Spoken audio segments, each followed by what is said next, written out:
ইসলাম ধর্ম বাদ দিয়ে পৃথিবীতে কোনো ধর্মের মধ্যে তওবা নেই, তওবার সুযোগ কোনো ধর্মের মধ্যে নেই, একমাত্র ইসলাম ধর্মের মধ্যে আছে।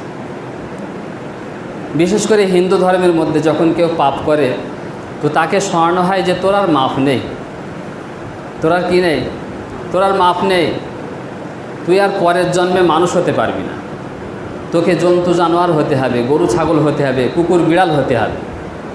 কারণ তারা পুনর্জন্মে বিশ্বাসী। তারা মনে করে যে এই দুনিয়াতে একটা মানুষের 7 বার পর্যন্ত পুনর্জন্ম হয়। এই জন্মে যে ভালো কাজ করবে পরের জন্মে সে মানুষ হয়ে জন্মাবে, আর এই জন্মে যে খারাপ কাজ করবে সে পরের জন্মে জন্তু জানোয়ার হবে।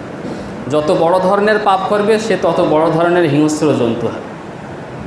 এটা তাদের বিশ্বাস। কিন্তু আমাদের বিশ্বাস কি, আমাদের আকীদা, আমাদের ঈমান, আমাদের পুনর্জন্ম নেই।